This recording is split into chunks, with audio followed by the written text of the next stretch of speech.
Eu agradeço a presença de todos nesse último dia do 4º Seminário Procad Amazônia 2022, cuja temática é tecida a partir dos vieses da história literária e da circulação literária e análise de discursos literários e sociais.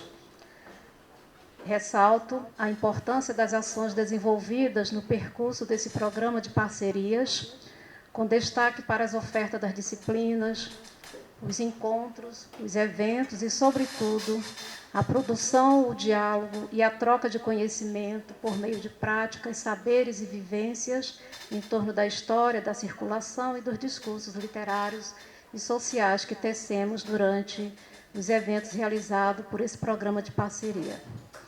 Dessa forma, reitero os agradecimentos à CAPES, às instituições parceiras, aos coordenadores, professor Jobim, professor Fábio, professor Fernando, a todos os professores e alunos que direta e indiretamente atuaram na constituição dessa tessitura de escrituras e vozes. Para iniciar os trabalhos desse 4º dia de evento, quero manifestar a minha imensa satisfação em fazer parte dessa tessitura entrelaçada pelas ações desenvolvidas nessa parceria entre as instituições que hoje também se materializa por meio da participação nesta mesa. É um prazer partilhar esse momento com as professoras Brigitte, um prazer, professora, e com a professora Diana. Prazer, professora. As abordagens serão iniciadas, no primeiro momento, pela fala da professora Brigitte, que terá como tema do fato à ficção, um uiri nessa terra nossa floresta de Devaí Fiorotti, ilustrado por Jaider Isbel. E no segundo momento, nós teremos a fala da professora Diana Klinge, um rufar de tambores, a dialética do reconhecimento em perspectiva. E, por último, a minha fala, plasticidades poéticas na composição literária de Daniel da Rocha Leite. Então, nós vamos iniciar com a fala da professora Brigitte Theriot, que é professora da Sorbonne, leciona Literatura e Civilização Brasileiras, é membro do CREPAL, um centro de pesquisa lusófona, pesquisa sobre as representações do espaço americano e a Amazônia, é autora de uma tese sobre o escritor Márcio Souza, focando as expressões dos povos nativos, desenvolveu um eixo comparatista entre as expressões literárias autóctones no Brasil e no Quebec. No âmbito do projeto Ameridianidades, analisa as formas pelas quais os povos autóctones reivindicam o seu lugar na contemporaneidade. Ultimamente, pesquisa sobre as manifestações do empoderamento das mulheres indígenas nas artes, literatura e política. Coorganizou exposições como a cultura do Guaraná, dos Saterê Maué e colabora em projetos museológicos participativos, associando pesquisadores indígenas e não indígenas. É membro do Seminário Internacional Mundos Indígenas, da UFCG, do Pablo Olavide, Universidade de Lisboa. Professora. Muito obrigada por essa acolhida aqui. Eu estou muito feliz de estar com vocês. Antes de contabilizar o tempo, eu vou fazer como a Lívia ontem, vou fazer uma pequena introdução. Então, boa tarde a todos. E, antes de tudo, eu gostaria de agradecer o convite feito pelo professor Jobim, que me permitiu estar aqui para assistir a este interessantíssimo seminário na perspectiva das trocas culturais. Apresentar esta comunicação sobre a obra Uriri, Nossa Terra, Nossa Floresta, de Devair Fiorotti, constitui um momento desafiador para mim, por razões que explicarei brevemente aqui. A primeira delas diz respeito ao fato de estar junto com vocês e na presença da Sônia, que não está por enquanto, mas que vai chegar, Pessoas que tiveram uma estreita convivência com ele, como pesquisadores e como amigos, e que conhecem perfeitamente a realidade desta região que me é totalmente estrangeira. A segunda razão diz respeito à abordagem de um trabalho realizado por outra pessoa, um trabalho em andamento, cuja especificidade necessitaria a expertise de especialistas das questões do garimpo e dos povos Yanomami. A terceira razão procede da vontade minha de manter a vida a todo custo, para que este trabalho valioso não se torne um simples registro de computador para retomar a expressão do próprio autor. Agora podemos começar a contagem, né? Eu vou, aliás... Bom, vocês todos sabem, mas é preciso também para mim apresentar de novo quem era Devair Fiorotti, professor da UFRR e da UERR, Universidade Estadual de Roraima. Além de ser pesquisador e artista, Devair Fiorotti definiu-se da seguinte forma: nasci artista e, por mais que tenha tentado fugir disso, enquanto me dedicava aos estudos, ou mesmo enquanto trabalhava na agricultura, por exemplo, a arte sempre ressurgia de forma mais ou menos intensa. Este artista com múltiplas facetas, poeta, músico, fotógrafo, que organizou exposições de pinturas e festivais artísticos, foi também agricultor aos 24 anos de idade e manteve um contato estreito e privilegiado com a terra. Escrever era para ele uma necessidade vital, geralmente sem sistematização quando se tratava de poesia, com exceção do Livro dos Amores, Patois, 2014, e de Urihi, escrito de forma seguida, Cada Dia. Eu cito: já fiz três livros temáticos de poesia, mas não possuía uma rotina rígida. Somente no Urihi, um livro sobre os Yanomami, me impus a escrever um poema por dia até acabá-lo numas férias, acompanhado de doses diárias de álcool. Mesmo assim, ele foi refeito depois por anos de forma não sistemática. A escrita poética de Fiorotti desenvolve-se livremente, inspirada pela vida pessoal do artista, pela imaginação, ou resulta de uma pesquisa continuada, de um processo de leituras em ressonâncias com seus projetos acadêmicos. É o caso de Urihi, ele afirma. Eu cito: foram meses lendo etnografias, textos esparsos sobre os índios. Somente depois comecei a escrever.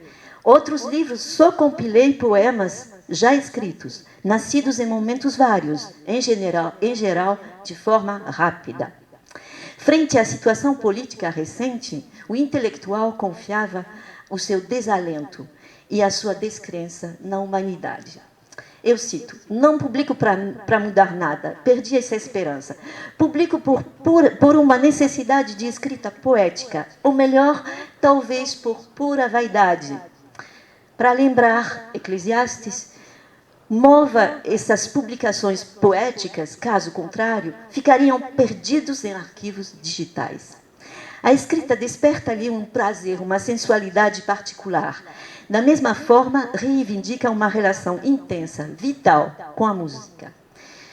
Eu cito: toda a predileção pelo verso livre me fala a alma, mas no livro Urihi, por exemplo, é possível encontrar sonetos aos moldes de Shakespeare, ou técnicas como o Stream of Consciousness. Dominar esse arcabouço teórico e poder brincar com ele me dá prazer. A estreita correlação entre escrita e vida, pesquisa e arte, colocada em primeiro plano, constitui uma postura, e o peso da experiência vivida forma a essência que alicerça a dramaturgia da obra. Eu cito: agora, minha forma de pensar e mesmo de dizer pode ser considerada hoje densa, por causa da minha história de vida. Essas coisas, escrita e vida, a meu ver, não se separam. Ultimamente tinha percebido um tom raivoso em minha escrita, seja acadêmica ou poética. manter a pose nos tempos atuais, para mim, tem sido difícil. Apesar de manifestar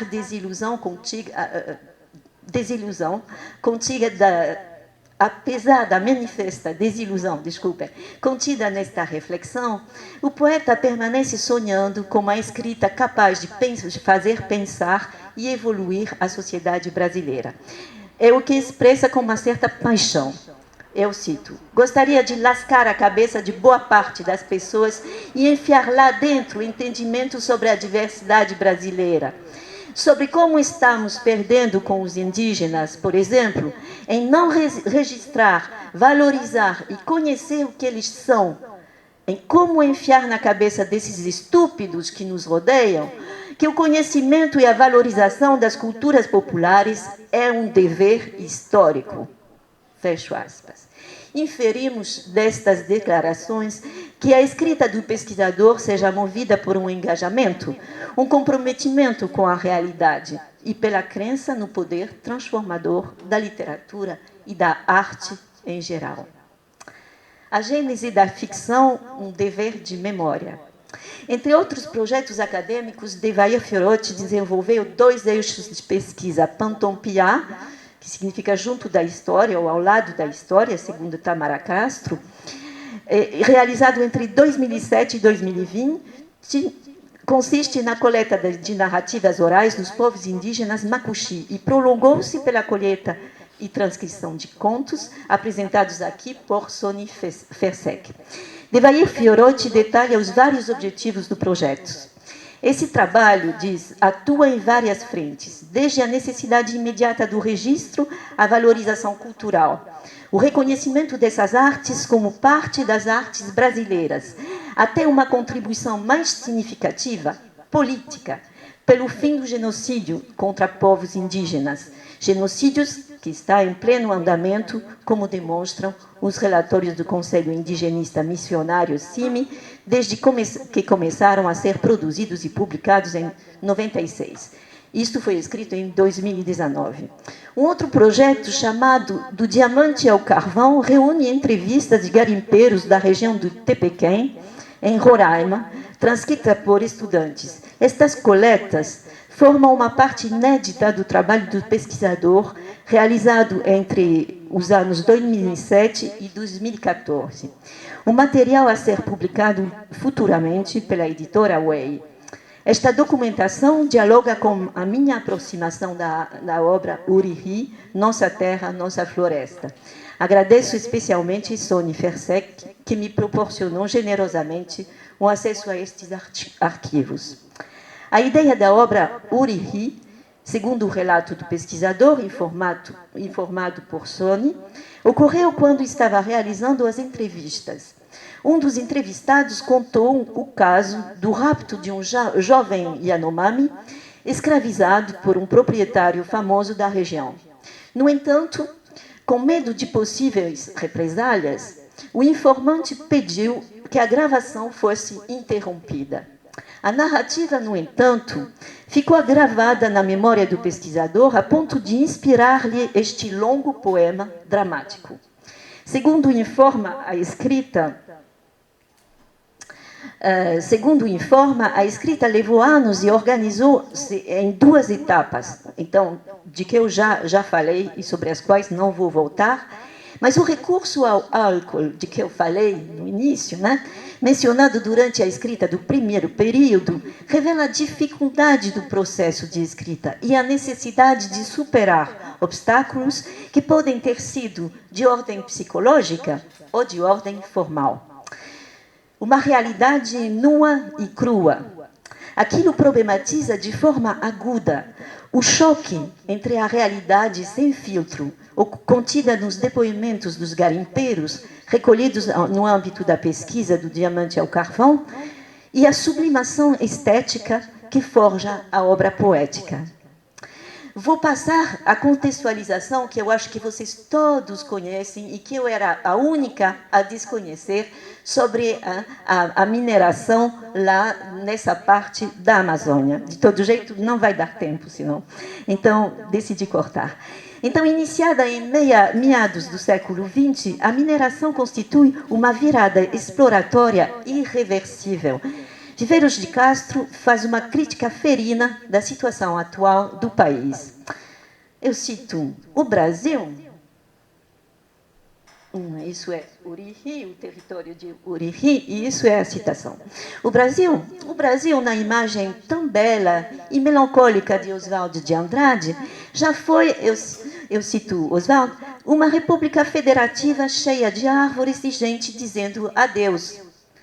Hoje, ela está mais para uma corporação empresarial, coberta a perder de vista por monoculturas transgênicas e agrotóxicas, crivada de morros invertidos em buracos desconformes, de onde se arrancam centenas de milhões de toneladas de minério para exportação, coberta por uma espessa nuvem de petróleos, que sufoca nossas cidades enquanto trombeteamos recordes na produção automotiva, entupida por milhares de quilômetros de rios barrados para gerar uma energia de duvidosíssima limpeza e ainda mais questionável destinação devastada por extensões de floresta e cerrado, grande como os países, derrubadas para dar pasto a 211 milhões de bois, hoje mais numerosos que nossa população de humanos.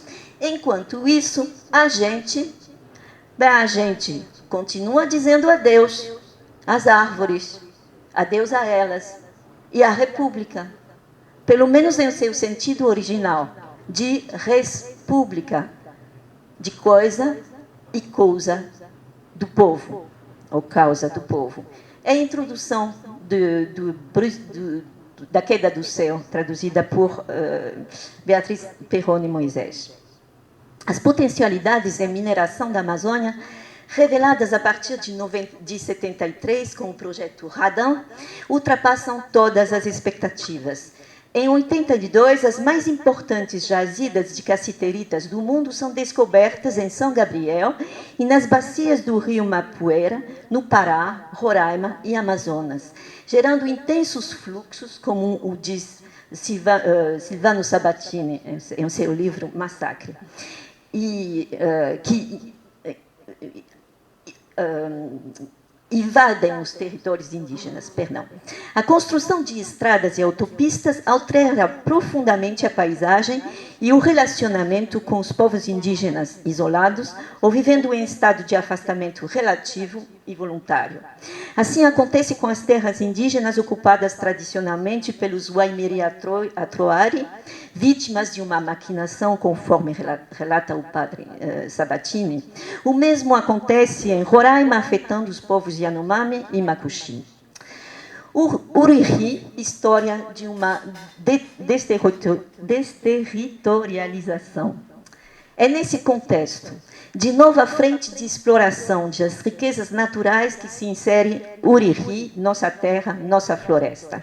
O próprio título aponta para a relação simbiótica mantida com o território, a natureza, a terra e a floresta, definidos por Bachelard como elementos matriciais na poética do espaço, elementos constitutivos da cultura do povo Yanomami.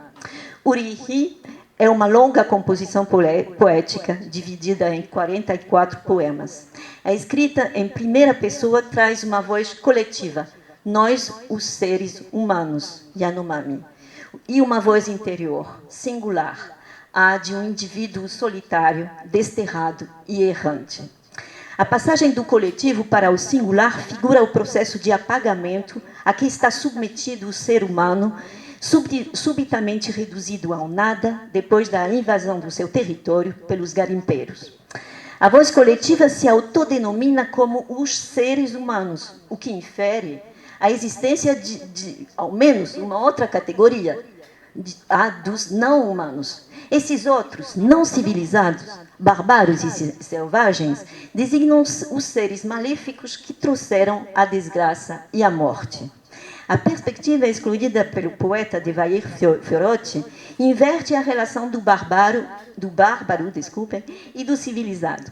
Ele traz para o primeiro plano a visão do indígena, cuja civilização vai ser desestruturada pelos efeitos devastadores do novo colonialismo encarnado pela tríade missionária, exploradora e integradora. A técnica do fluxo de consciência, que se torna o motor da ficção, revela a subjetividade do sujeito poético e os meandros do seu sofrimento psíquico. A escrita em primeira pessoa o assemelha à técnica narrativa adotada em A Queda do Céu, de David Kopenawa e Bruce Albert. O aspecto fragmentado da composição reverbera estruturalmente a ideia de descontinuidade e ruptura que traduzem um desmantelamento da vida da comunidade e do sujeito poético, vítimas do contato com o branco. Os núcleos narrativos constroem imagens minimalistas, uma sucessão de fatos, de uma extrema e implacável simplicidade, ausente de afeto.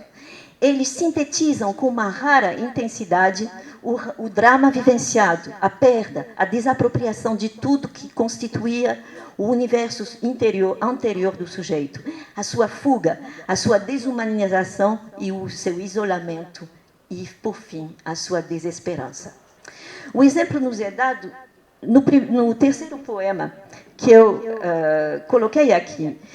Quando o primeiro branco chegou, ofereceu facão, ofereceu machado, espelho, miçanga, homens da mata, homens mata, H-O, mata, ata esse nome, eu, Yanomami.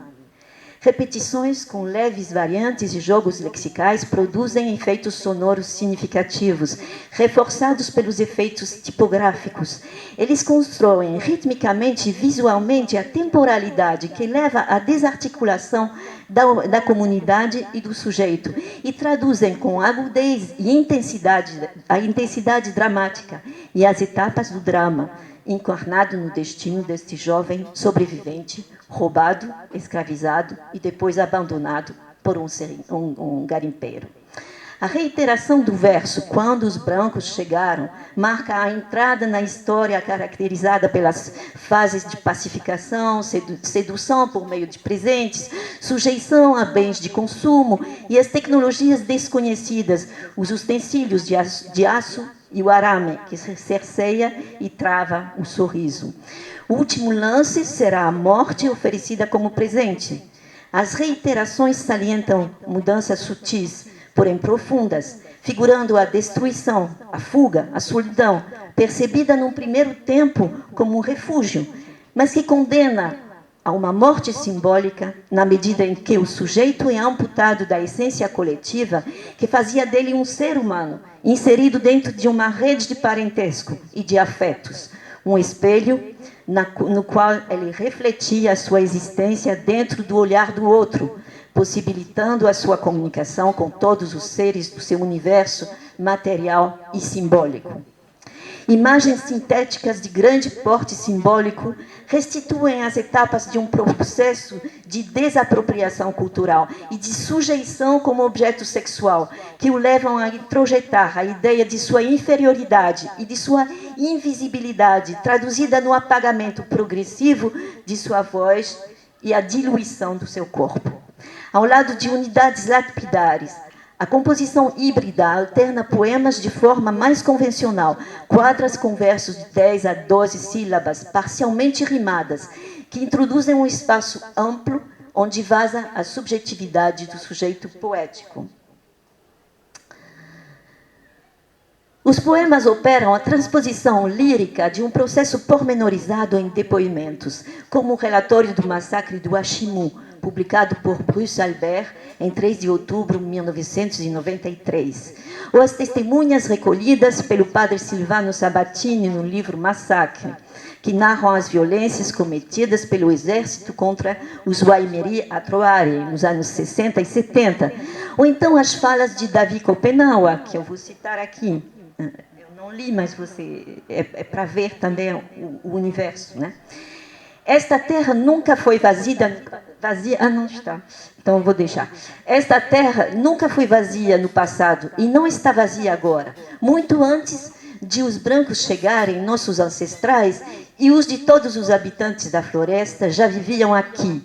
Esta é, desde o primeiro tempo, a terra de Omama. Antes de serem dizimados pelas fumaças de epidemia, Os nossos eram aqui muito numerosos. Naqueles tempos antigos, não havia motores, nem aviões, nem carros, não havia óleo de gasolina.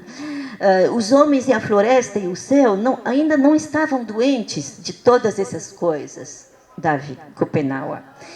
Os poemas operam voltas ao passado e rememoram a dizimação da comunidade, a morte dos parentes da mãe vítima das Shawara epidemias.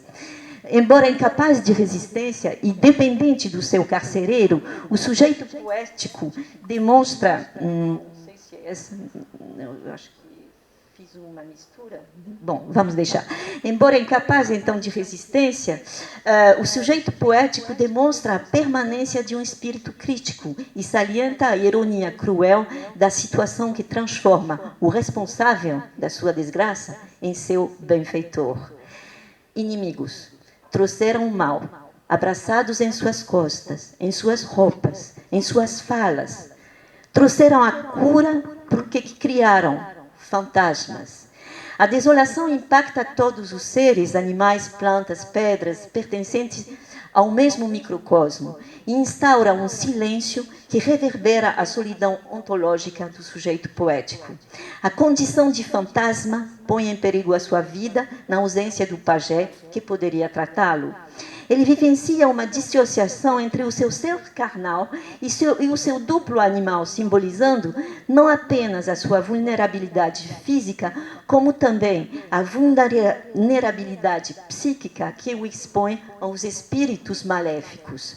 A impossibilidade de sonhar materializa o seu desgaste psicológico.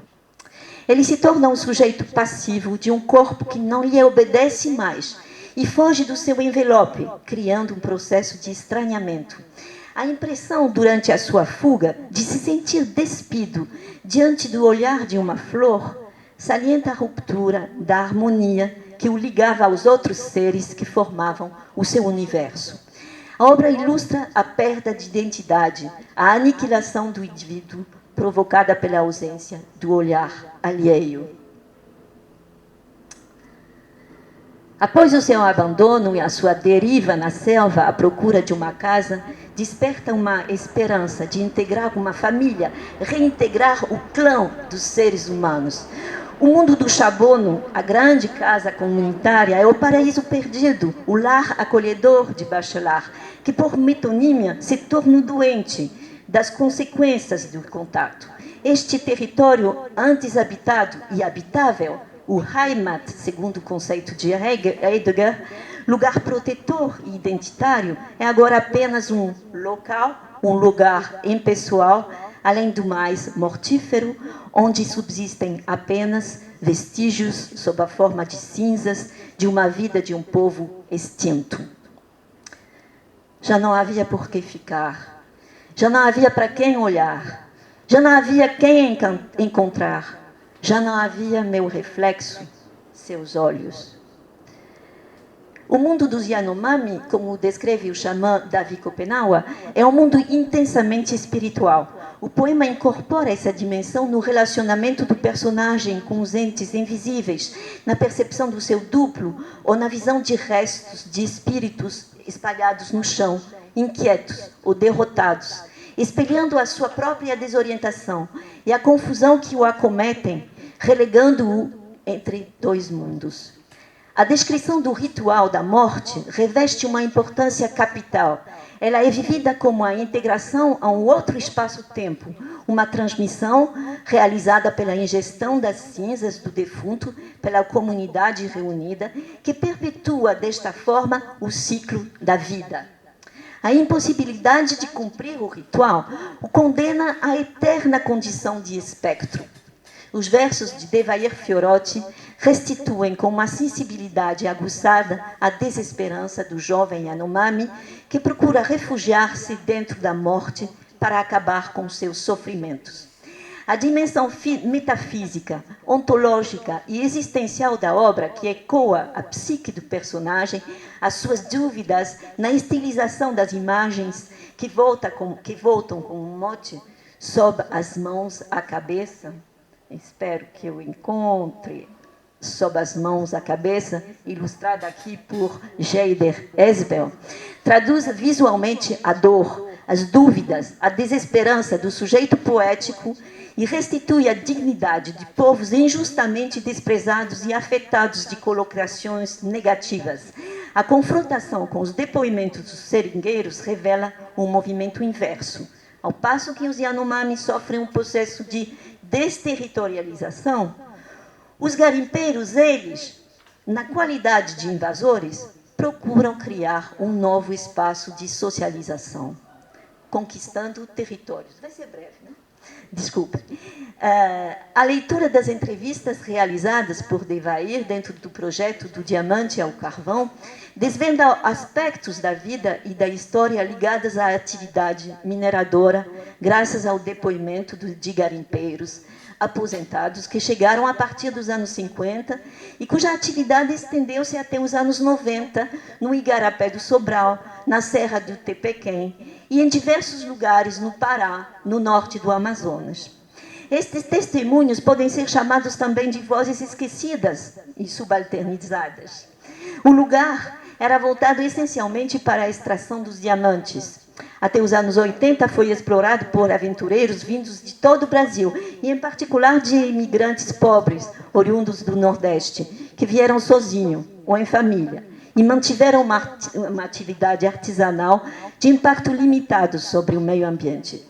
No entanto, a exploração tornou-se mais sistemática e mudou de feição nos anos 80, afetando em particular os Yanomami, o que aumentou os conflitos com as populações indígenas cujos territórios tradicionais eram invadidos. Assim, mais de 100 pistas de pouso foram detectadas em Roraima, segundo Violeta Loureiro Violeta Loureiro, nos anos 80. A vinda dos maquinários afetou mais profundamente a topografia e teve um maior impacto ambiental com a presença massiva do uso do mercúrio nos rios. Embora diversas, as motivações exploram maioritariamente o imaginário do Eldorado, que se desenvolveu desde o início da exploração da Amazônia, tanto do lado espanhol quanto do lado português. E se deslocou no norte, na parte norte do sul do continente, de oeste para leste. Então, o sonho de tornar-se rico um dia, de um dia para o outro, nutria esta migração em territórios tradicionais Macuxi e Yanomami e motivava migrações até o Pará, no rastro das frentes exploratórias.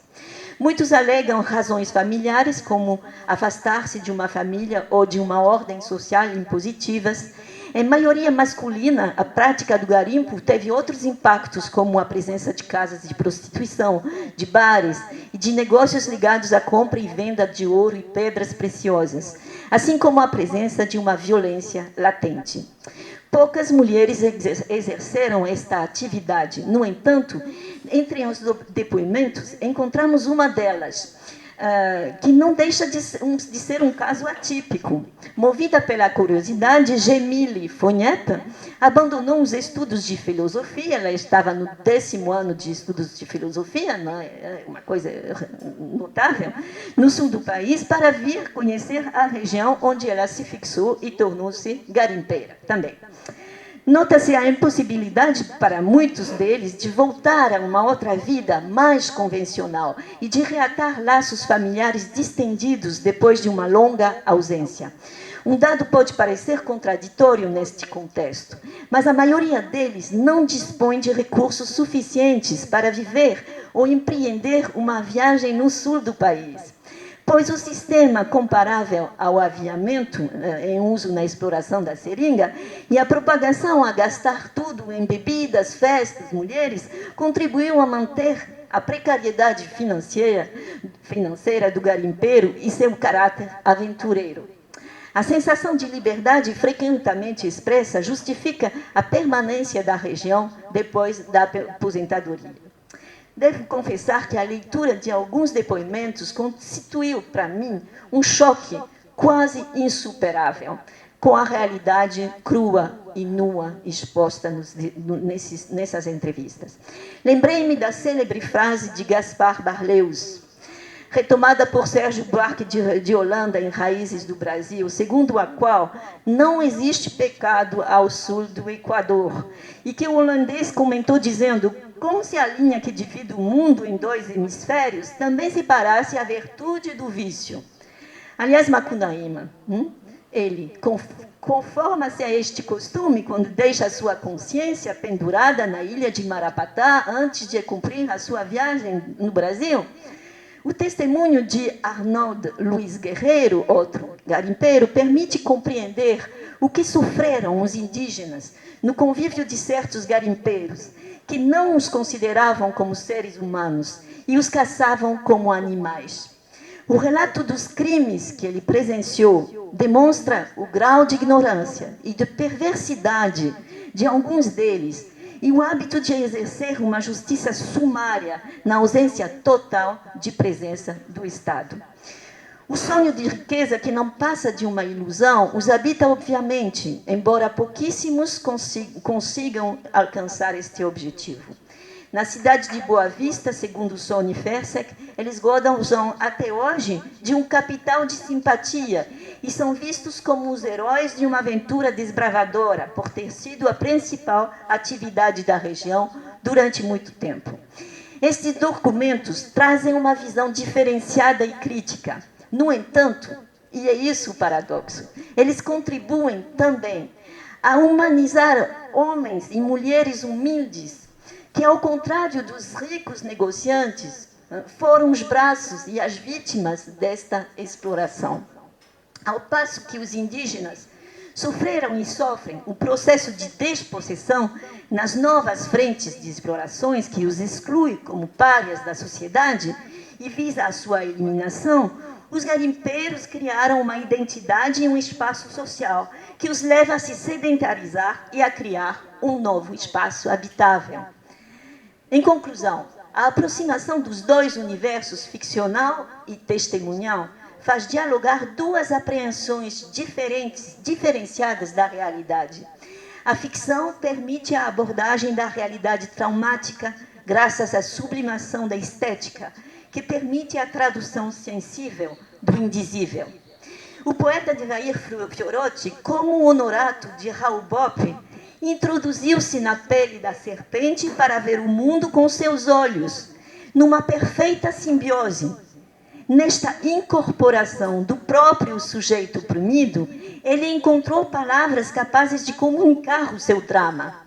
O pesquisador, ele, mantém-se a uma certa distância, atento, acolhe com discrição, mas com uma empatia manifesta, a fala que lhe oferece o testemunho, habitado por suas lembranças, para restituí-las com a maior fidelidade. A atitude do artista e a atitude do pesquisador Devair Fiorotti, embora diversas, demonstram aqui o cuidado extremo e o respeito que caracterizam o ser humano no seu contato com o outro, o diverso, e ilustram uma postura ética como a defende Bruce Albert, uma única atitude capaz de propiciar o encontro frutífero entre dois seres humanos. Obrigada.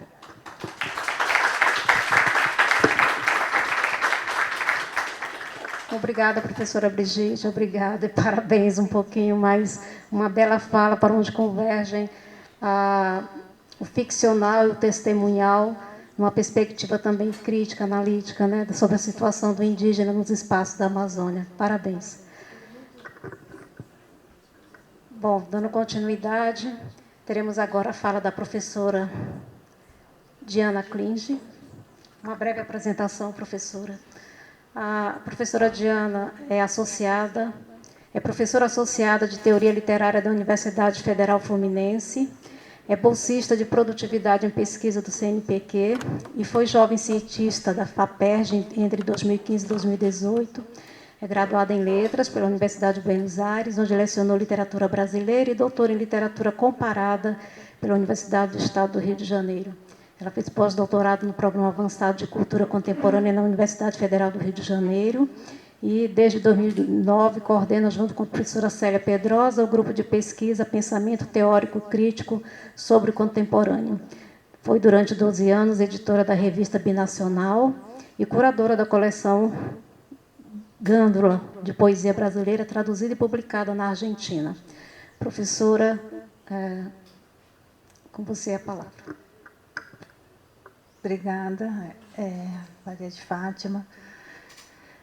Bom, antes de mais nada, queria agradecer ao Jobim pelo convite para participar desse seminário, dar os parabéns ao Jobim e a todos os organizadores pelo evento, que está muito interessante, e também por todas as muitas grandes realizações do PROCAD.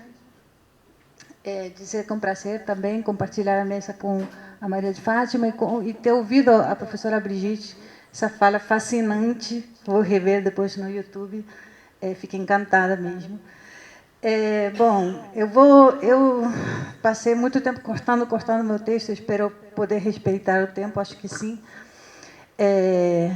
sem ter que correr muito, então acho que eu serei breve. O espírito desse evento está muito atravessado pelo que nós na academia chamamos de novas epistemologias, mas que na verdade são epistemologias ancestrais que recentemente temos começado a conhecer e com as quais tentamos dialogar. E este trabalho que vou apresentar é parte de um projeto mais amplo, em que eu faço um esforço também por estabelecer um diálogo com essas outras cosmovisões, um diálogo entre algumas questões estéticas, alguns problemas históricos e algumas percepções que a antropologia tem nos oferecido sobre outras ontologias. O título um tanto enigmático da minha comunicação faz referência a uma cena do romance O Reino deste Mundo, o famoso romance sobre a Revolução dos Escravos no Haiti, do escritor cubano Alejo Carpentier, que foi publicado em 1948. E me interessa voltar sobre esse romance como parte de um projeto mais amplo que tem por objetivo pensar as subjetividades e as questões identitárias na literatura, especificamente no contexto de um momento em que as ciências humanas atravessam o que Rancière, entre outros, reconhece como uma virada ética, na qual se desloca a centralidade do discurso, a centralidade da luta de classes como chave interpretativa do conflito social, que passa a ser pensado em termos de alteridade e intersubjetividade. Teríamos entrado, de acordo com Rancière, numa era pós-ideológica, em que, junto com a hegemonia das demandas identitárias, o conceito de reconhecimento se torna central. Em outras palavras, como diz a filósofa Beatriz Hansen, o espectro de Hegel por trás da figura de Marx tem retornado para nos interpelar com uma nova força. A cena da dialética entre o senhor e o escravo, da fenomenologia do espírito de Hegel, conhecida também como a cena do reconhecimento, foi relida insistentemente, como sabemos, nesses 2 séculos. Lacan leu em termos de constituição da subjetividade a partir da intersubjetividade, leitura que foi retomada por Frantz Fanon para compreender a subjetivação do sujeito colonizado.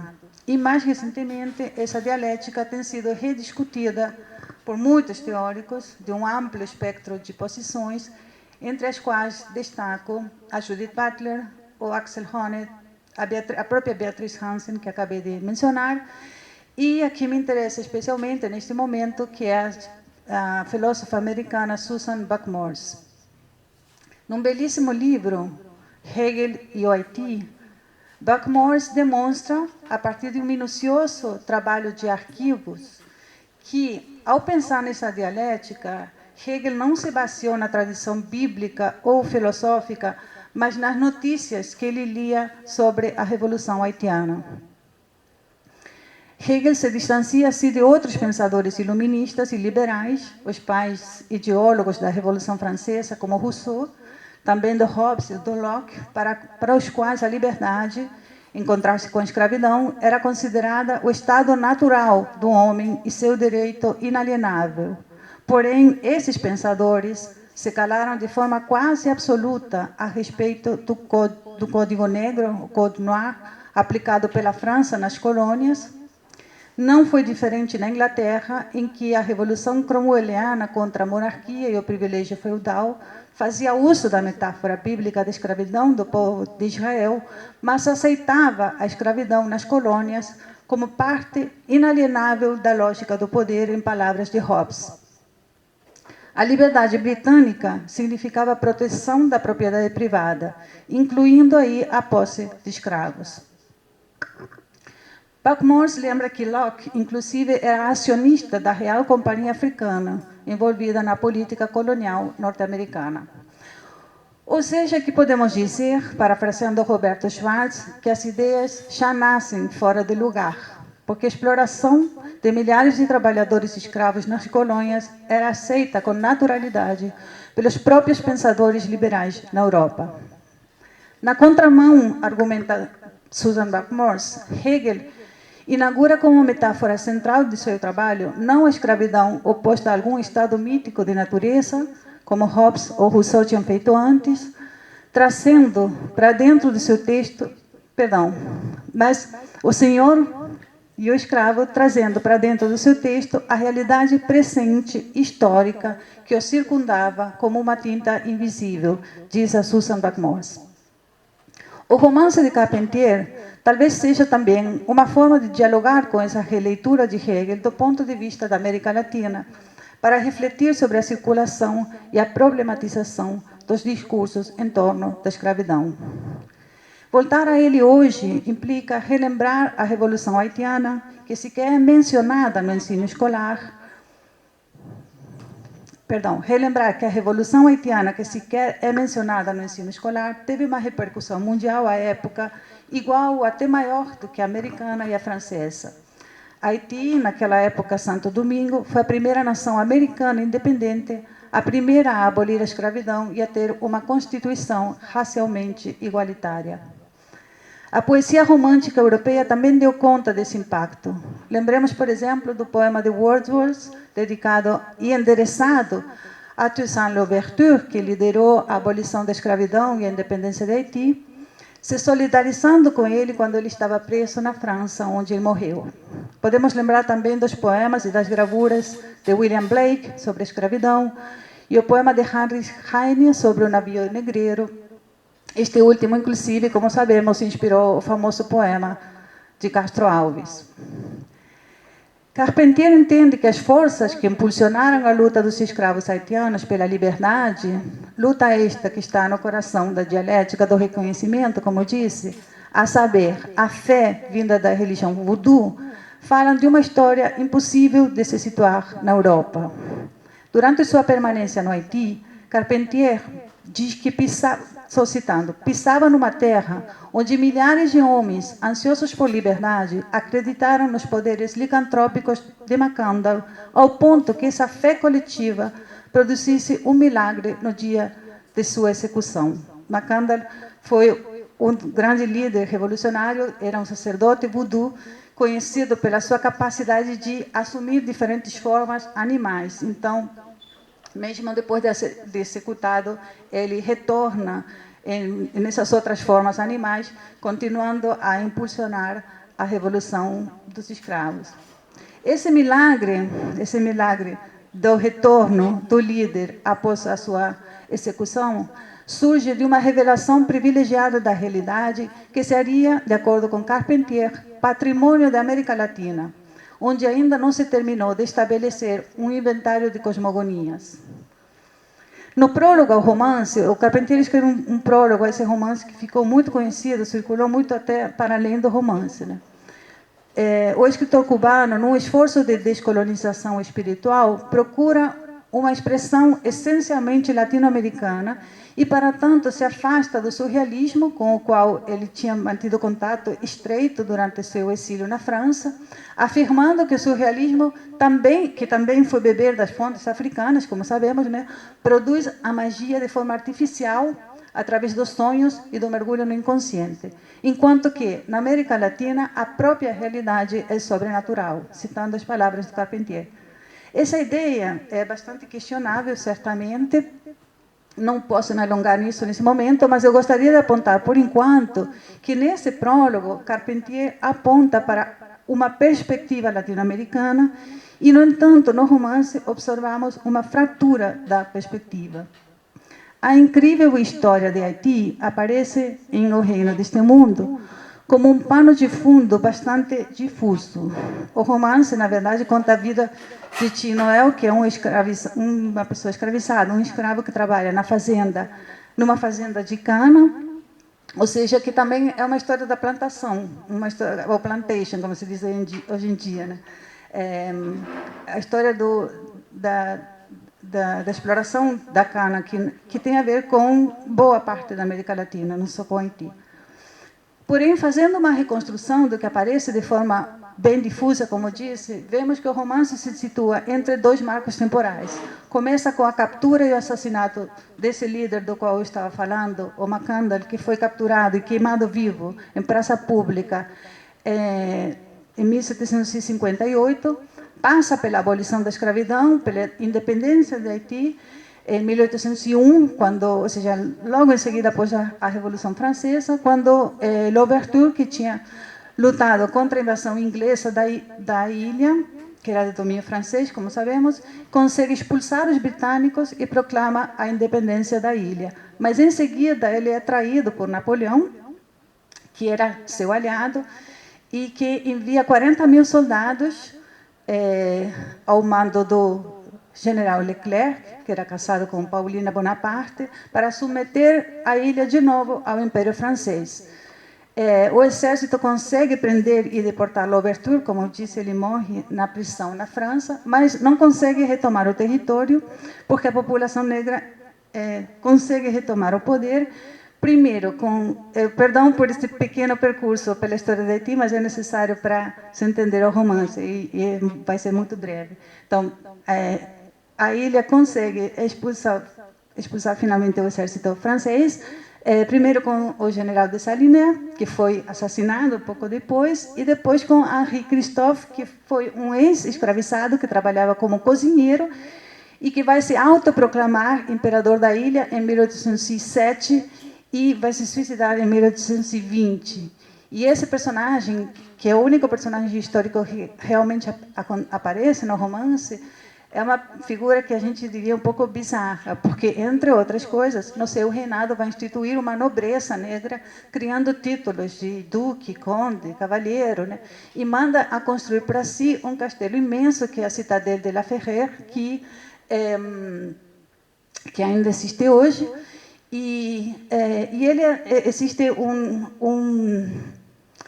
uma peça de teatro que acabou de ser traduzida para o português do MSC. Eurídice acabou de sair, mas Eurídice tem um texto sobre essa peça de teatro, em que o Christophe é o protagonista, o rei Christophe. Então, com esse brevíssimo percurso que eu fiz, dá para perceber que não faltam à história de Haiti elementos para ela ser uma ótima ficção.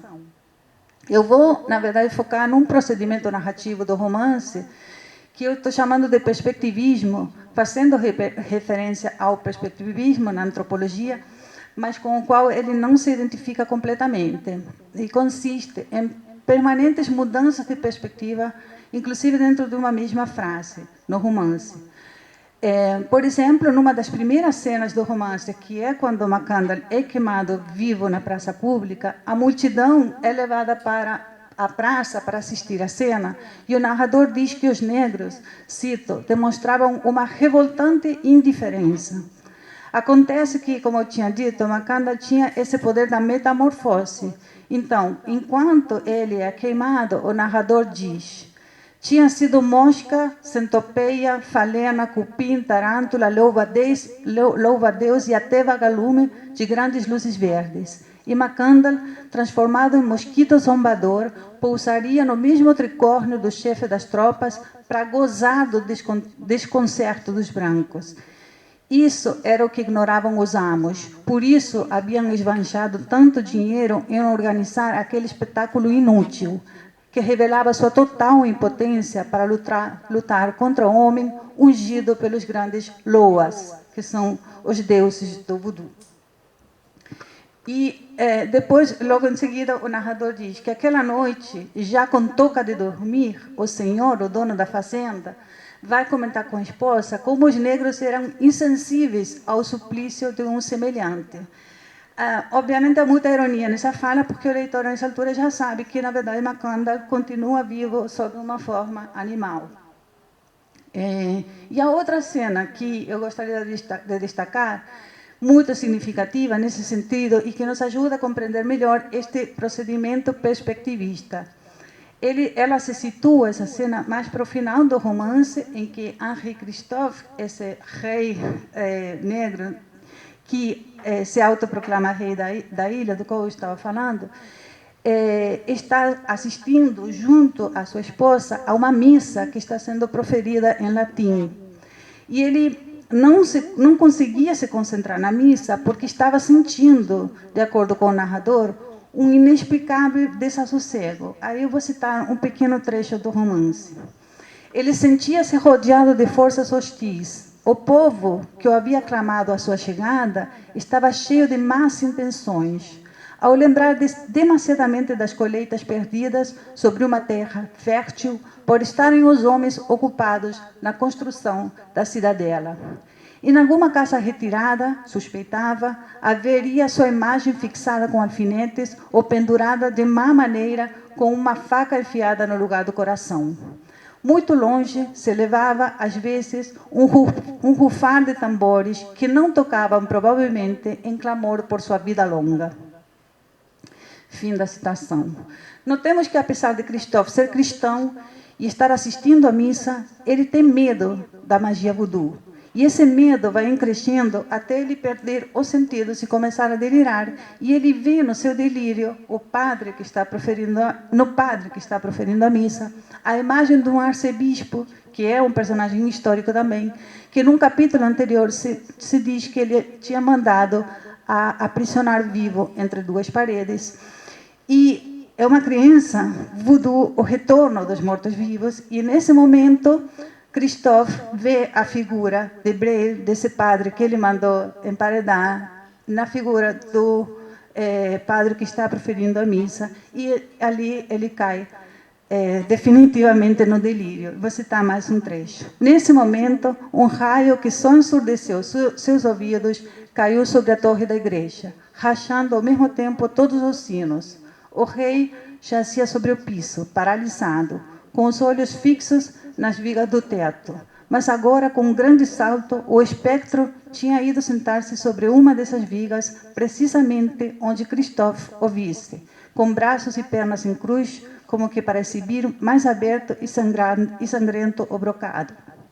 Em seus ouvidos crescia um ritmo que tanto podia ser o de suas próprias veias como dos tambores percutidos na montanha. Retirado da igreja, nos braços de seus oficiais, o rei resmungou várias maldições, ameaçando de morte todos os vizinhos se os galos cantassem. Como disse, esta é uma cena de delírio, de transe, né, em que há um contraponto entre a liturgia, que evidentemente não está sendo compreendida porque está sendo proferida em latim, e ao longe se ouve esse rufar de tambores, e é nesse contraponto auditivo e religioso que Henri entra em transe. Esse som do tambor que ele ouvia antes, mas que não sabe se está dentro nas suas próprias veias ou está fora. Então, finalmente, ele chega no palácio sendo carregado e há uma correria em torno dele para ajudar ele a voltar em si. Mais adiante, o narrador conclui o capítulo dessa forma. Respirava-se uma atmosfera nesse crepúsculo de sombras, já muito impacientes por abarcar as coisas. Não se podia saber se realmente soavam tambores na montanha, mas às vezes um ritmo vindo de altas lonjuras combinava-se estranhamente com a Ave Maria que as mulheres recitavam no Salão da Honra, encontrando inconfessadas ressonâncias em mais de um peito. Então, aqui nós poderíamos nos perguntar: quem é que não poderia saber se realmente soavam os tambores na montanha? Evidentemente, se o narrador fosse onisciente, essa frase não seria possível. Mas o narrador adota alternativamente o ponto de vista dos personagens, sem qualquer ponto de vista exterior e totalizador. Duas realidades diferentes e incompatíveis entre si convivem a depender do ponto de vista que se assuma, de maneira que podemos dizer que quando Carpentier acreditava ter inventado o realismo mágico, na verdade, havia inventado o perspectivismo. Isto é, a ideia de que não há múltiplas perspectivas sobre uma mesma realidade, mas múltiplas realidades de acordo com cada perspectiva. Por isso, eu me afasto das leituras que se fizeram desse romance em termos de uma dialética em que os oprimidos lutam por sua liberdade apenas para, ao chegar no poder, se tornarem eles mesmos opressores. Se essa dialética pode ser válida na história, penso que o romance de Carpentier não se resume a isso. Pelo contrário, ele chama a atenção para outras forças, inclusive a da literatura, capazes de dar conta de outras perspectivas. Esta talvez seja uma possível aliança entre cosmogonias não ocidentais, no caso do que eu estou falando aqui, a voodoo, a religião voodoo, a filosofia europeia, Hegel, e o romance latino-americano, atentando para o fato para o qual chama a atenção o antropólogo Carlos Fausto, e agradeço ao Vinícius por essa referência, de que em Hegel a luta de vida ou morte que conduz à liberdade é uma luta para determinar de quem será o ponto de vista normativamente dominante. Como eu comentei no início da minha fala, no prólogo ao romance, Carpentier afirma que a forma, o realismo maravilhoso, que depois vai dar no realismo mágico, seria a síntese dessa realidade latino-americana. Porém, se deslocamos a ideia de síntese para a da fragmentação ou perspectivismo, como ele mesmo faz no romance, assim como entendemos o discurso iluminista em torno da escravidão, como faz Susan Buck-Morss, não como um bloco unitário, e sim como uma arena de embates, evitamos transformar o discurso latino-americano numa essência que dilui as contradições e antagonismos, assim como a lógica binária sobre a que se constroem as noções de nacionalismo, inclusive presente em pelo menos parte do discurso pós-colonial. Obrigada. Não sei, acho até que foi menos tempo, né?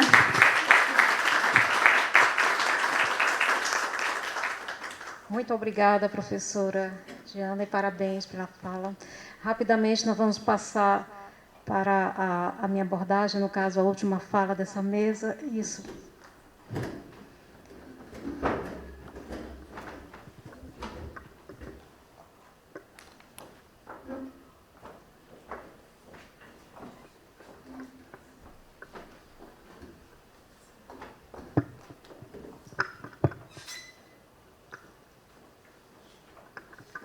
Farei uma breve apresentação. Para quem não me conhece, eu sou a professora Fátima Molina. Obrigada, professora. Sou professora adjunta da Universidade Federal de Rondônia, sou vinculada à área de literatura do Departamento Acadêmico de Letras Vernáculas e do mestrado em Estudos Literários do PPG-MEL.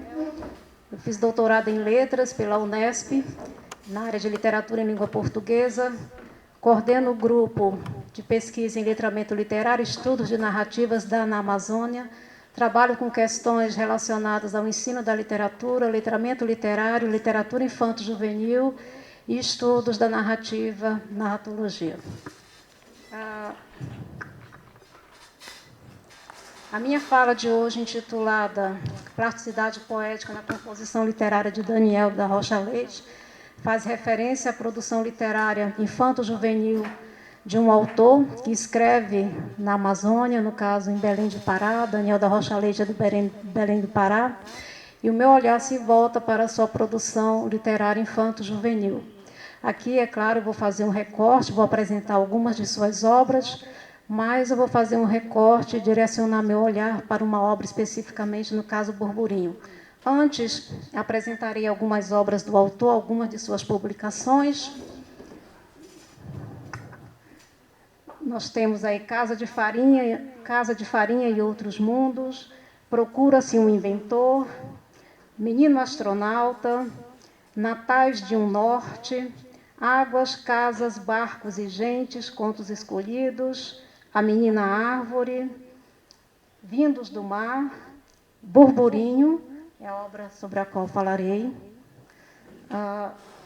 Esparadrapo, e Já Estavam no Ventre da Terra. Alguma dessas obras, o autor traz para a composição espacial do espaço da narrativa alguns elementos que trazem a representação do contexto amazônico. Em A Composição da Espacialidade do Texto, na obra Burburinho. Entre os estudos que atravessam a composição da narrativa, os conceitos relacionados às diferentes manifestações e funções do espaço apontam para os deslocamentos e formas de análise sobre a construção espacial da narrativa. Em suas configurações conceituais, os estudos sobre o espaço literário revelam caminhos que possibilitam ampliar a significação do texto por meio dos recursos composicionais concebidos como elementos compositivos, agentes na construção espacial da narrativa. Nessa perspectiva, o olhar direcionado para a composição da espacialidade e do espaço do texto em Burburinho, de Daniel da Rocha Leite, publicado em 2017, segue pela apreensão dos recursos convocados para a construção espacial da narrativa, a partir dos elementos verbal e visual. Como formas de expressão criativa da linguagem, tais recursos possibilitam aproximar o leitor por diferentes vias de comunicação e de percepção. Por esse viés, importa considerar a interação entre texto, imagem e textura, integrados à rede de sentidos que perpassa todo o espaço enunciativo da obra. Portanto, a espacialidade também agrega outros elementos que, em suas materialidades, atuam como uma unidade compositiva possível de ser integrada, conforme proposto por essa abordagem, aos elementos do design do livro infanto-juvenil ilustrado contemporâneo. Na investigação sobre esses elementos, Menegas e Debus relacionam a materialidade, a diagramação, a tipografia, as qualidades estilísticas do texto e das ilustrações, os acabamentos gráficos e os elementos paratextuais como os fundamentais que, em suas intersecções, demonstram, abre aspas, característica do projeto gráfico como elemento literário. Fecha a citação. Todavia, neste estudo, a análise direcionada está ancorada nos elementos relacionados à disposição do texto e das ilustrações no espaço da narrativa, especialmente no que diz respeito às qualidades estilísticas do texto que se resvalam na diagramação. As qualidades estilísticas do texto estão relacionadas à ideia de enunciação gráfica, ou seja, ao modo como o texto é materializado. Esse modo envolve, portanto, a comunicação por imagem que se instaura por meio da forma do texto ou a forma como o projeto gráfico pode tornar mais ou menos legível e visível o texto.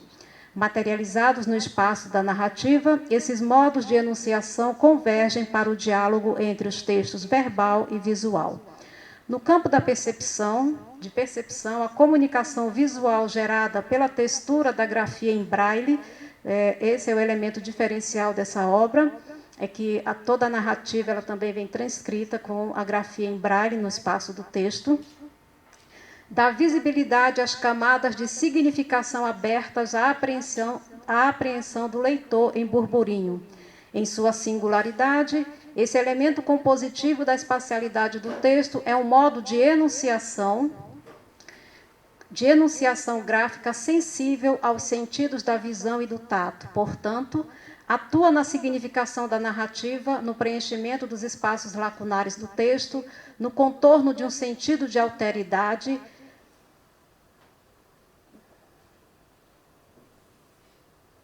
no contorno de um sentido de...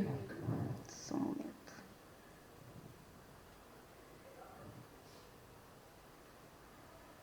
De um sentido de alteridade. Assim, por meio desse modo enunciativo, a materialização do texto em braille possibilita que os leitores tenham diferentes vias de acesso à história narrada.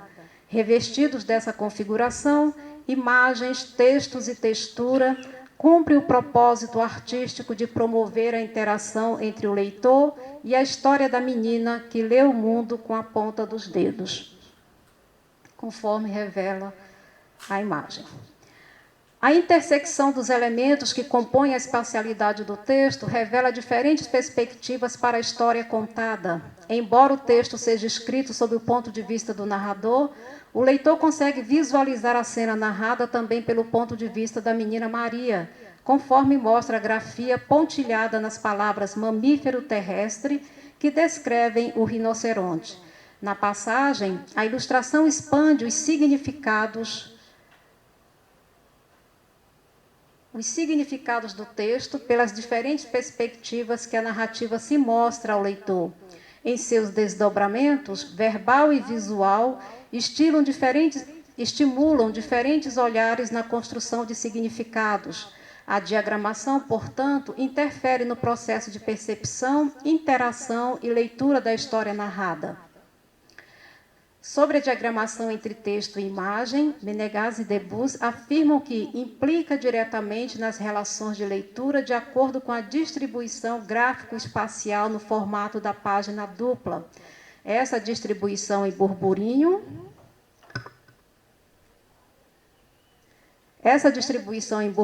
volta-se, entre outros aspectos, para a percepção do rinoceronte como um animal grande que ultrapassa o limite da dobra entre as páginas. Na passagem, a imagem sangra no espaço da página ao lado, o que contribui, segundo Linden, para valorizá-la. Abre aspas.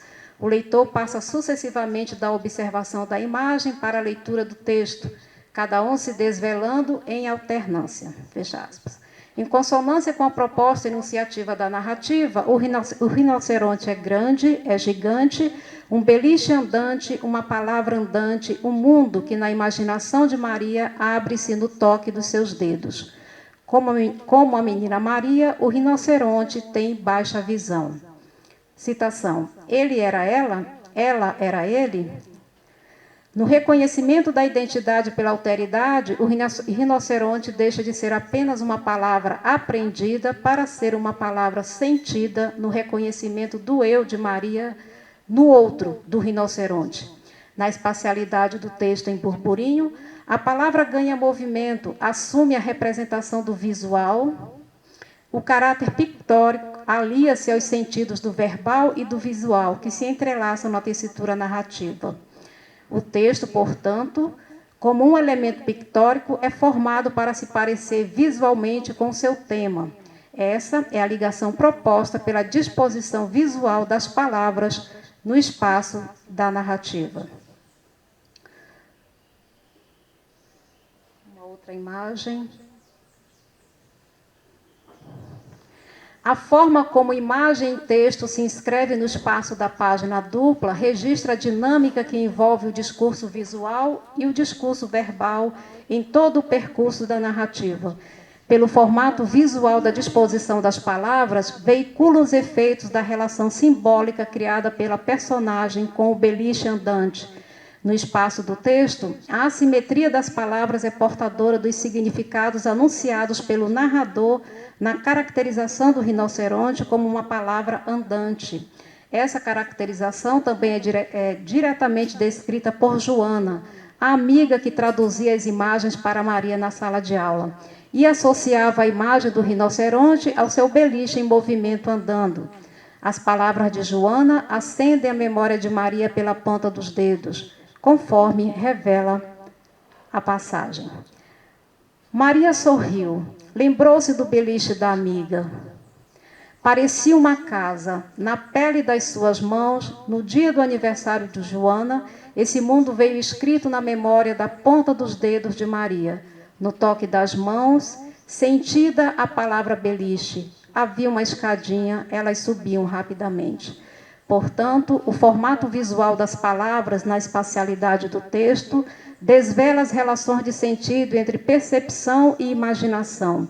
Essas relações são suscitadas pela memória do beliche, em especial da escada, via de acesso ao beliche montanha, lugar que aproximava Maria das estrelas invisíveis, cenário imaginado de onde as meninas ouviam as histórias lidas pela mãe de Joana. Assim evocada, a imagem também se constrói a partir das palavras. Em sua disposição, a palavra se torna imagem, prenhe de significados que se enuncia aos olhos do leitor em um contínuo transmutar-se. Organizadas no formato que remete à imagem da escada no beliche, as palavras atendem ao propósito artístico de se alinhar aos sentidos da história narrada, ampliam os efeitos do texto, propiciando assim um diálogo de proximidade entre obra e leitor. Em suas especificidades constitutivas, textos, formas e cores instauram a plasticidade poética que constitui o espaço da narrativa em Burburinho. O termo plasticidade poética, empregado nesta abordagem, parte do princípio da interação lúdica entre os enunciados verbal e visual, elaborado pelos estudos de Yara dos Santos Augusto Silva, a partir, abre aspas, das relações entre as artes literárias e visuais, em suas possibilidades de influxos e atualizações potenciais, assim como as multiplicidades de sentidos e percepções passíveis de serem suscitadas por elas. Fim de citação. Em Burburinho, a confluência poética entre a palavra e a imagem protagoniza a composição das espacialidades nas diferentes camadas de apreensão da palavra. Em suas estruturas expressivas, palavras, imagens e textura redimensionam o campo de percepção do leitor, em especial pela presença tátil da escrita em braille no espaço do texto. O engendramento desses recursos na tessitura narrativa é enunciado na composição da capa e na quarta capa. As estratégias de criação empregadas na feitura da capa e da quarta capa dão visibilidade aos enunciados verbal e visual que perpassam toda a espacialidade do texto. São elementos articuladores na construção dos sentidos entrelaçados na tessitura narrativa. Já na capa, o leitor é motivado a experienciar sensações táteis por meio do relevo da grafia em braille, um elemento visível que, ao ocupar o espaço privilegiado da capa, simbolicamente antecipa a atmosfera do texto. A tipografia impressa no título traz a representação de uma grafia infantil, recurso que se repete na quarta capa e na transcrição das palavras beliche, redemoinho e prodigioso, empregadas no interior da narrativa. A grafia diferenciada aponta para a percepção de Maria sobre palavras que instigam a imaginação, tanto pelo significado e pela pronúncia, quanto pela forma como são escritas.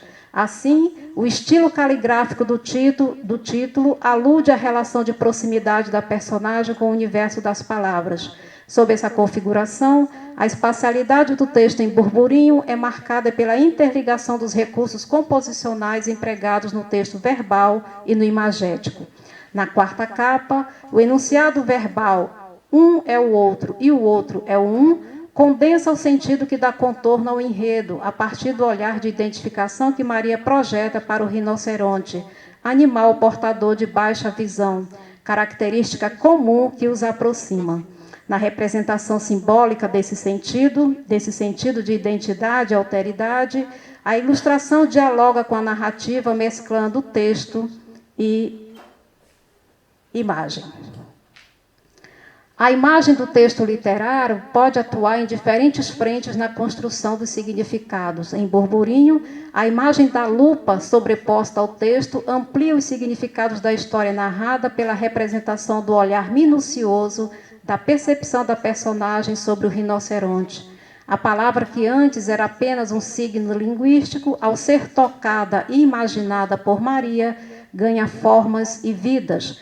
Corrobora a proposta enunciativa do título, a grafia em braille seguida da ilustração de uma mão de criança com expressões faciais e com pequenas ilustrações acima de cada dedo, transmitindo possíveis sensações de contato.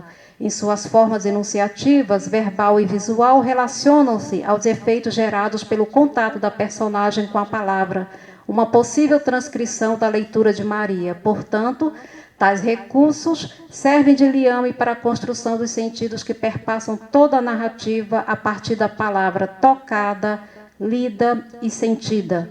Os traços da grafias e de desenhos infantis também são convocados para ilustrar a materialização do imaginário da personagem na passagem.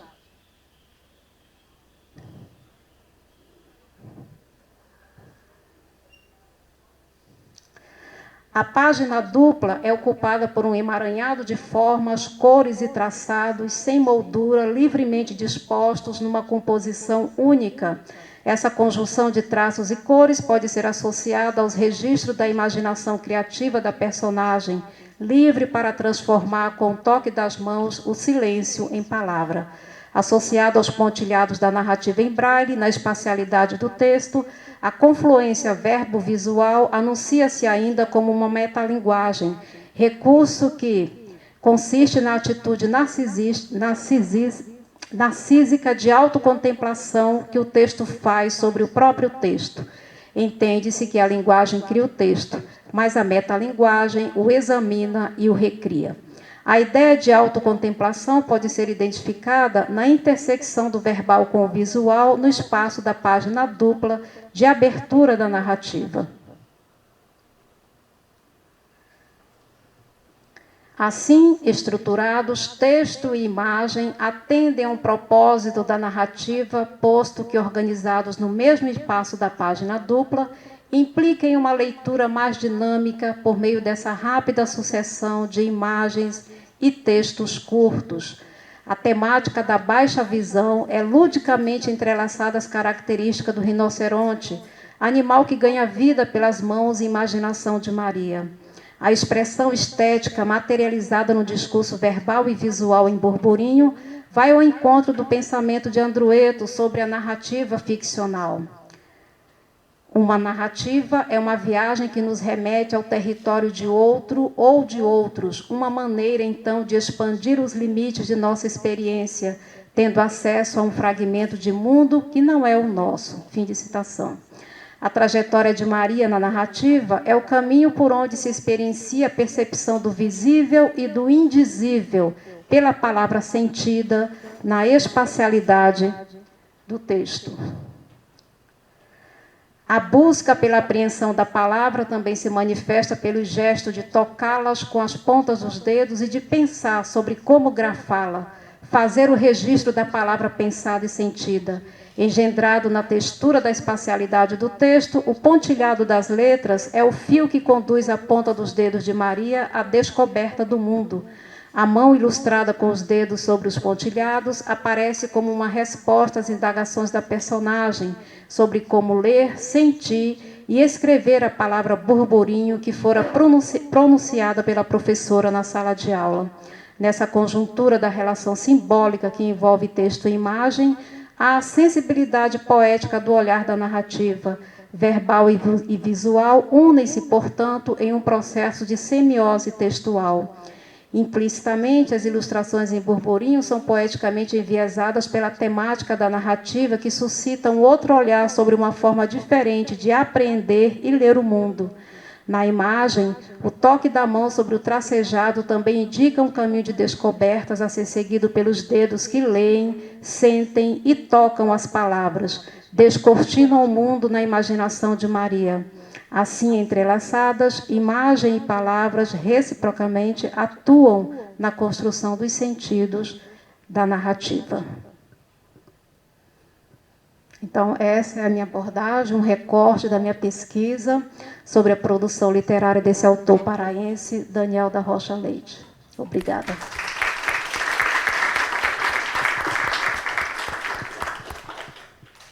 Na sequência, nós abriremos para as perguntas, para os questionamentos, para as falas, comentários.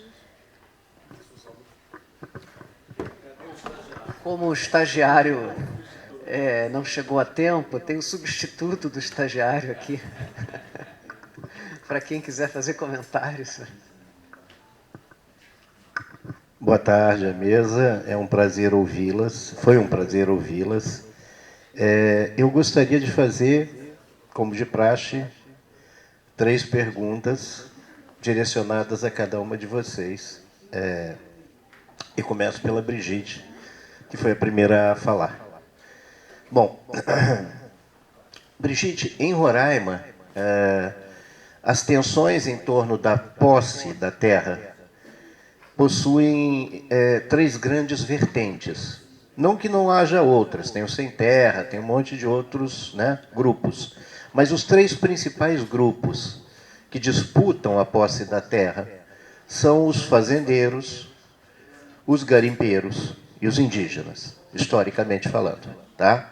O Devair, e me foi muito difícil fazer essa pergunta, porque eu fiquei muito emocionado. Então, Devair era um irmão para mim, e nós o perdemos não faz muito tempo. Né?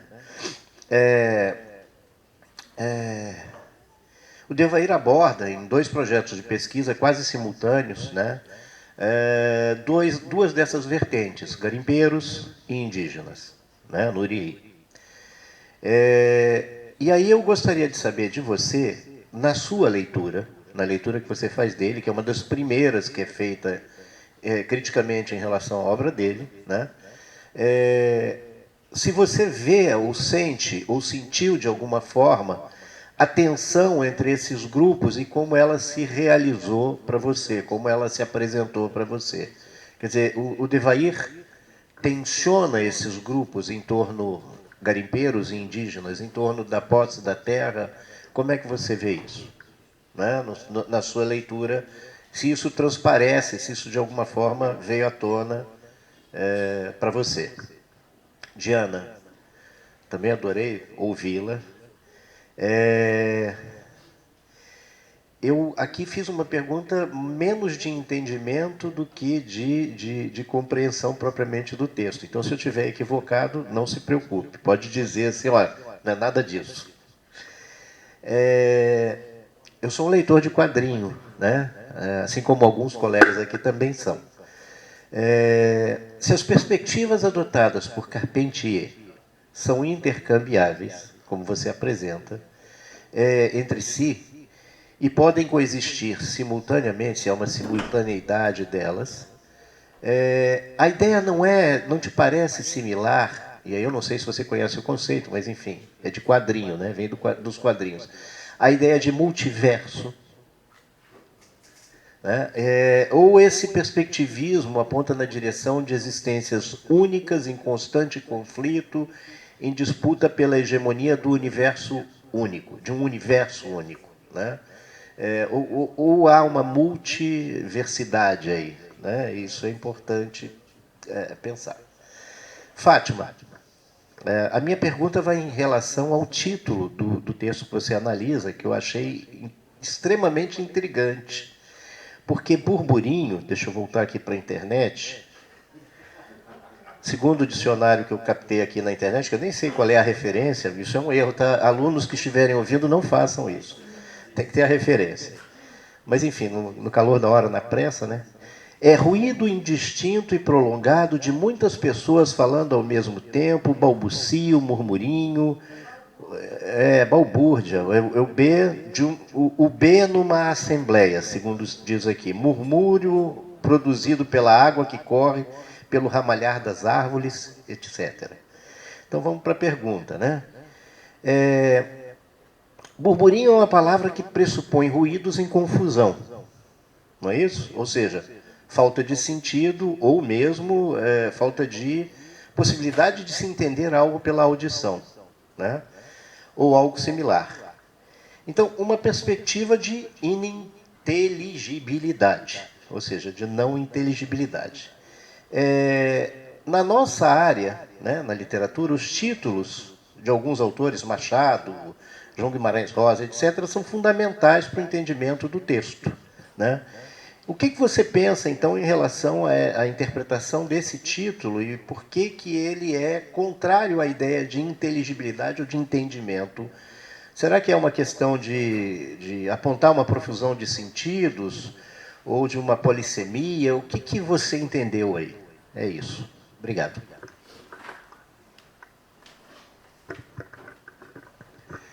Mais algum comentário? Alguma pergunta? Alguém? Eu vou pegar carona no que o Roberto acabou de falar sobre profusão de vozes e burburinho. eu falei de Finnegan's Wake, né? E aquela imagem, uma das imagens que você mostrou, me pareceu onírica, com elementos um pouco descolados do solo e tal, né? E justamente quando você usou o verbo visual. E o Joyce tem uma palavra composta muito interessante, que é verbivocovisual, que está lá em Finnegan's Wake. Então, na verdade, eu fico pensando sempre nesse burburinho como uma grande abertura, como alguma coisa polissêmica, né?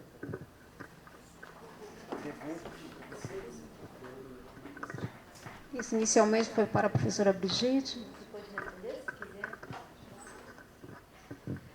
Bom, agradeço a pergunta. E, bom, eu devo dizer que eu li muitas coisas de Fiorotti, mas não li tudo. E dentro dessa... Bom, eu não falei de um aspecto na minha comunicação, porque eu decidi finalmente deixar um pouco de lado, porque eu fiquei um pouco empolgada com o texto. E também por causa da presença de vocês, né? Então, isso me incentivou a deixar um pouco o Heider Esbel de lado. Mas, relativamente à sua pergunta, você me dá a ocasião, talvez, de explicar um pouco essa complementaridade que pode haver nesta publicação de Uriri entre o texto de Fiorotti e as ilustrações de Heider Esbel, que, pelo que eu sei e que eu conheço do Heider, foram feitas antes. E foi uma espécie de reaproveitamento de um projeto que ele tinha, que era um dos projetos iniciais dele, que se chamava It Was Amazon. Retoma exatamente a mesma estrutura gráfica, que é enxuta, que é esquelética, reduzida ao mínimo, para representar os personagens, e que é tão evocadora também da sua psique, né? Então, eu acho que Heider Esbel é mais marcado pelo conflito de terras em relação aos fazendeiros, e toda a obra dele gira em torno do boi, né? Da possessão da terra, das invasões de terra por fazendeiros. Então, eu diria que essa junção dos dois universos poderia ilustrar o que você está dizendo, essa tensão que representaria justamente, por uma parte, os fazendeiros, né, através da história própria, a biografia de Heider e a representação gráfica, e o universo de Fiorotti, que, pelo que eu sei, pelo que eu li dele, eu li sobre os narradores.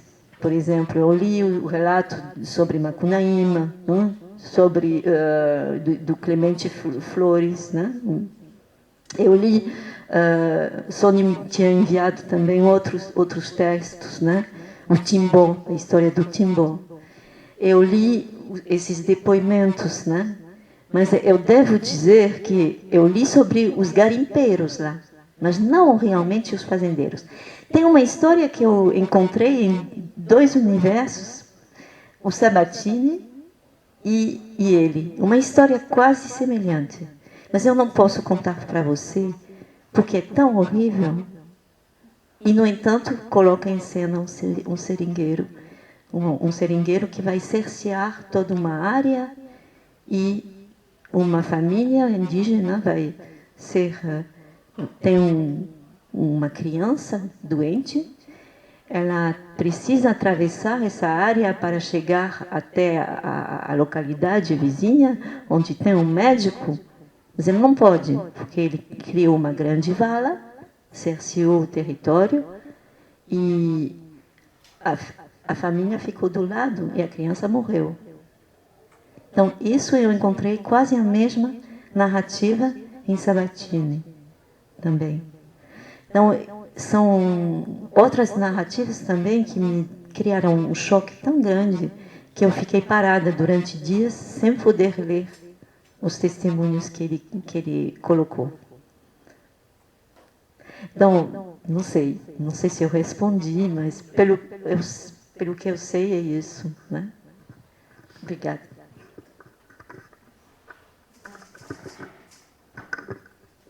Bom, também queria agradecer, Roberto, pela pergunta. Vou confessar que eu não faço ideia o que é multiverso. Eu só conheço o metaverso, mas não sei se é a mesma coisa, acredito que não seja. Então, desse ponto de vista, eu não posso acrescentar nada. O que eu posso dizer, assim, é que as perspectivas que estão sendo colocadas ali, que são basicamente... É curioso, porque não são perspectivas de negros e brancos, né? Porque ali, sobretudo nessa cena final que eu relato, que é a cena da missa, onde o padre que está assistindo, que está proferindo a missa, o rei que está assistindo a missa e a população que está fora do palácio são todos negros, né? Mas o rei foi cristianizado, né? Então existem várias perspectivas religiosas ali em jogo, né? Mas estas perspectivas e que na primeira cena que eu trouxe, sim, a dos colonizadores franceses brancos levando o líder revolucionário para ser queimado na praça pública, na frente de todos os escravizados, como forma, né, de, enfim, não sei, fugiu a palavra, né, mas sim, exato. Nesse momento, os brancos, os colonizadores, estão vendo uma coisa, estão vendo o líder sendo assassinado, sendo queimado vivo, e os negros estão vendo outra coisa, estão vendo ele se transformar, se metamorfosear num inseto. Então, assim, as perspectivas elas não são intercambiáveis, são incompatíveis entre si. Por isso que eu relaciono um pouco com a ideia do perspectivismo, como a antropologia brasileira do Eduardo Viveiros de Castro, entre outros, né, tem desenvolvido, no sentido de que essa possibilidade de assumir outros pontos de vista não se assemelha. Por isso que aqui nessa antropologia se fala não de multiculturalismo, mas sim de multinaturalismo, no sentido de que não existe uma realidade e várias perspectivas sobre essa realidade, mas a possibilidade de assumir uma perspectiva diferente, no caso, uma perspectiva animal, porque todo esse perspectivismo está baseado na ideia do xamanismo, na ideia de que o xamã se transforma, de fato, em bicho. Essa transformação permite o acesso a uma outra realidade. Então, são as realidades as que coexistem e não as perspectivas. Então, que coexistem, mas, na verdade, são simultâneas e não são. Por isso, até fiquei curiosa com essa ideia de multiverso, porque... mas, realmente, não sei se... Mas, voltando à sua pergunta, o que se disputa é o mesmo universo, o que está em disputa, né? O que eu acho que está em questão qual é, por isso que o Carpentier vai falar do real maravilhoso no sentido de uma confluência em que são possíveis tanto a nossa lógica natural do que é possível de acordo com as leis da ciência e da física e o sobrenatural que seria toda essa dimensão religiosa. No entanto, eu questiono um pouco isso, porque essa ideia de real maravilhoso, que, como eu disse também, vai depois dar no realismo mágico, mas já despido de toda essa dimensão religiosa que tem ainda no Carpentier, essa ideia de realismo mágico ela está baseada numa ideia de confluir as perspectivas. E eu justamente falo que não, que há são perspectivas incompossíveis entre si. Então, assim, por isso que eu desloco essa ideia de que a América Latina poderia, né, estar, como ele mesmo, o autor, diz no prólogo, está proporcionando uma perspectiva diferente da europeia, porque aqui a própria realidade é maravilhosa. E o que a gente vê que, na verdade, e eu acho que, eu estou falando isso um pouco porque eu acho que é transponível para o Brasil e para o Brasil de hoje, né? O que existem são muitas realidades que não, digamos assim, compõem uma totalidade, que não são compatíveis entre si e que a gente está vivendo em realidades diferentes, os garimpeiros, os seringueiros, os indígenas, e que esses mundos diferentes, inclusive, a gente fala isso em geral com relação às mídias, né, às bolhas, né, as pessoas vivem de fato mundos diferentes, não é? A gente está disputando o mesmo mundo, mas a partir de uma realidade que é outra. Então, eu não fiz isso nesse texto, mas como isso faz parte de uma coisa maior, eu tento trazer isso para outras relações com outras situações, digamos assim, contemporâneas e mais próximas da gente, nas quais acredito que aconteçam coisas semelhantes. E, bom, não sei se respondi. Bom, multiverso, depois você me conta o que é.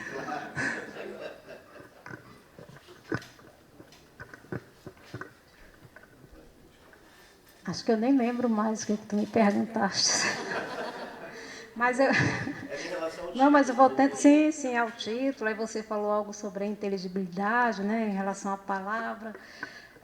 Eu gosto muito de um pensamento do Humberto Eco, quando ele diz que o título de uma obra deve confundir o leitor. Então, assim, mais que confundir, instigar, suscitar diferentes olhares e até estimular a imaginação, a curiosidade para prosseguir com a narrativa, né?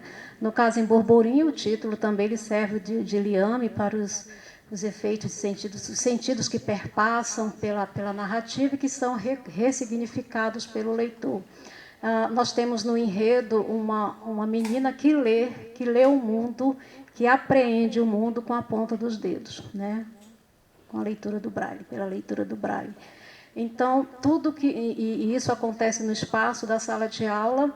Então, todas as vozes que ela ouve na sala de aula só passam a ter sentido, as palavras pronunciadas pela professora só passam a ter sentido quando essas palavras perpassam pela sua imaginação e quando ela toca, né? E a partir do momento que ela toca, aquelas palavras adquirem outro significado, são ressignificadas por sua imaginação.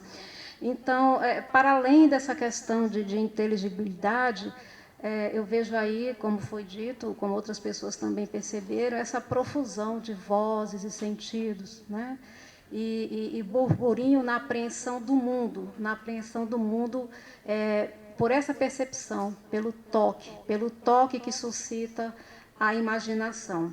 Então, a personagem ouve a palavra, mas isso não é suficiente para ela aprender o mundo. Tanto que ela tem a amiga Joana, que, quando a professora fala, por exemplo, sobre o rinoceronte, e ela fala, olha, Maria, o rinoceronte ele se parece com o meu beliche, lembra quando nós vamos, a gente sobe, enfim. Então, há todo esse processo. Então, Burburinho, mais por essa profusão de vozes que auxilia a menina na apreensão, na percepção do mundo pela imaginação. E nisso a obra ela é riquíssima, e que bom que esse significado não corresponde referencialmente ao significado do dicionário, né? Porque eu penso que a obra literária também ela ultrapassa esses limites, ela está aí para transgredir também, né? O Vitor, foi mais um comentário, né, Vitor? Obrigada. Obrigada por tua pergunta também.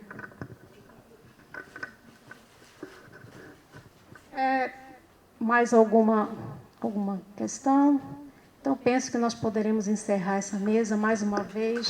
Prazer, muito obrigada por estar aqui com vocês. Obrigada.